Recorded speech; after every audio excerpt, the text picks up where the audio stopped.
Hello, I hope you're doing well, and I hope this job search journey is feeling as easeful as possible.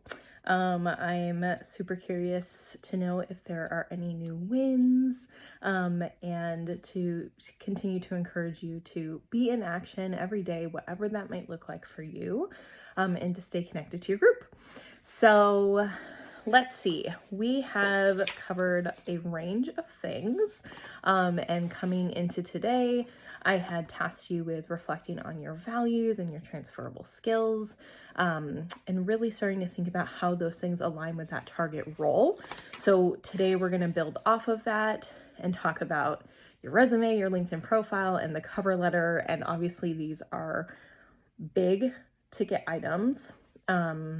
So your resume, for some of you, maybe it's in a great place. That's awesome. Maybe you're creating one for the first time or doing a major overhaul or tweaking wherever you're at is great. I'm going to help ground us in some of the key components of creating a great resume and a LinkedIn profile, and talk a little bit about cover letter. So just know that the resume takes time.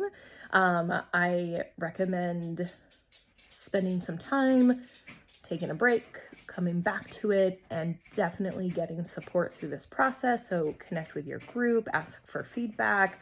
It is really helpful to do this with another set of eyes. So maybe there's someone else in your life that wants to support, or some people love resumes. So, leverage your community.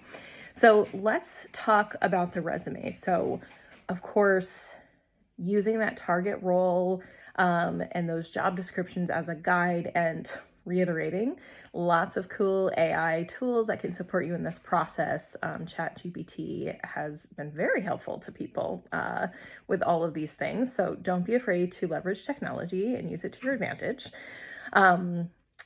But taking that target role and the corresponding job descriptions can really help ground us as we're creating or editing our resume. So we've already been looking at those transferable skills and the ones that we really want to show up on the resume, right? That we're seeing repeated across those target role job descriptions.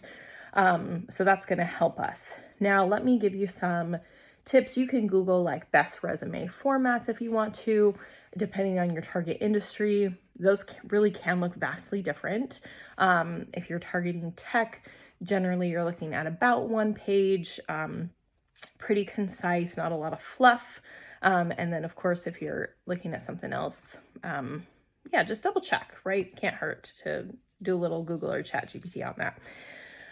One of the biggest things I want to see on a resume are your results, that the numbers that you've produced, the outcomes that you've created. So we know that when a company is hiring a position, they're doing it to solve a problem, to reach a goal. And so when you all are creating your resumes, and the work you put into the resume is going to benefit your interview stories, your storytelling. So all of this is really building on itself, right? Folks want to know, why should I hire you? How are you going to come to my business and make an impact? How are you going to impact my bottom line? And I know for those of us who are in roles where things don't immediately seem quantifiable, we can make numbers out of anything, right? So I'll prompt you a little bit around that. But as you're creating each bullet point, I want you to think, how is this relevant to my target role? And have it be relevant. So maybe even if you are transitioning or previous roles don't seem immediately relevant, you can consolidate past experience to just be, less bullet points and really highlight the ones that are relevant, those transferable skills that should come through. Just be mindful of like the fluff. We don't want any fluff, right? We're kind of getting into the nitty gritty, what's most valuable. Recruiters spend about 6 seconds looking at a resume. So not a ton of time there. So we want everything to be quantifiable. And again, leverage your technological friends, ChatGPT and such, to help with this, but some ways to kind of prompt you to think about, how can I get this to the point of the impact on the bottom line, the numbers? I like to think about 3 areas. It's money. That one's easy, right? Did you make money? save money, time, because time is money. So did you do something that saved time?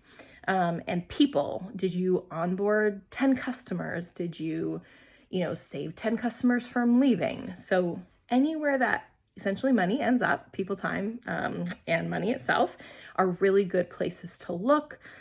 So start to think of it that way. And then often when I'm working with a client, we'll get, kind of the first layer, and then I'll say, awesome, why did this matter? So really get me to the meat of the heart of the matter, right? Like, how did this actually matter to the business? How did you impact the bottom line? And again, get the support of your group if you need it as you're working through this, because it can be very difficult when we're in it, or we've been doing something, or we did something a while ago, to really see some of these things.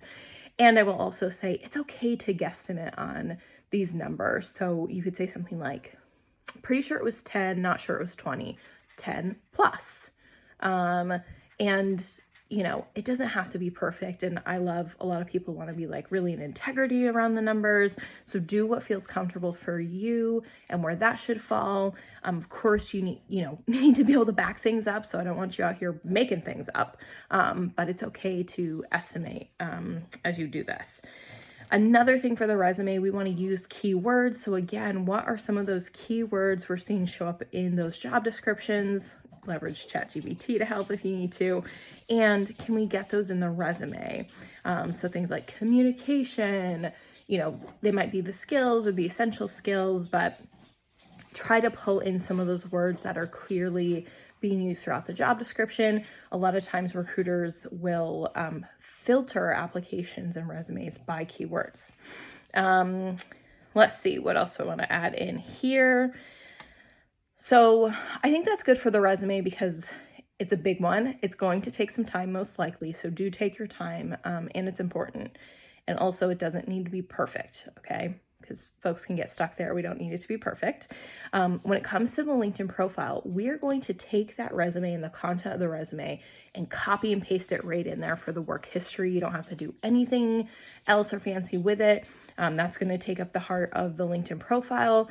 Of course, we want a professional photo in there, something that represents you and also still, is appropriate for the workplace kind of vibe. I like to say, what's your Monday afternoon self, like Saturday night self might be doing one thing, but who's showing up on Monday?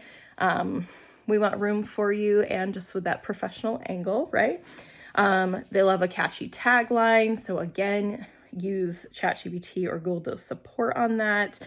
Let's see, keywords. So you can actually tag keywords in your LinkedIn resume or your LinkedIn profile, and that can be super helpful because again, recruiters do search for talent that way. So use your keywords that are representative of you and your experience.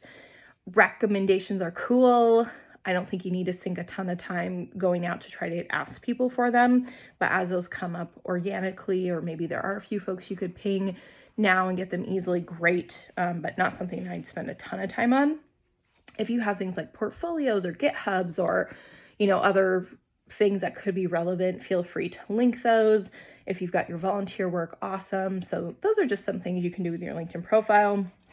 And then to touch on cover letters, this is going to be for mostly our non-tech folks. Our engineers and product people tend to not need these, lucky them, huh? But for our non-tech folks, this is an area to showcase your writing. So especially if you're in some kind of writing or writing needed role, we want to make sure the writing's really good, grammar is on point. And this is really about connecting to the why. Why are you interested in this company? Do you have a personal connection to them? Do you use the product? So things like that. If you can bring that in and really showcase a personal connection, it's going to go a long way. I know from recruiters have told me like when they definitely read this stuff and it can push, a candidate in one direction or another. So worth doing and not something you have to spend a ton of time on, right? So it can be another place where you get a little perfectionist. Get support if you need it. Set a timer and move yourself along. And again, ChatGPT could be really helpful here.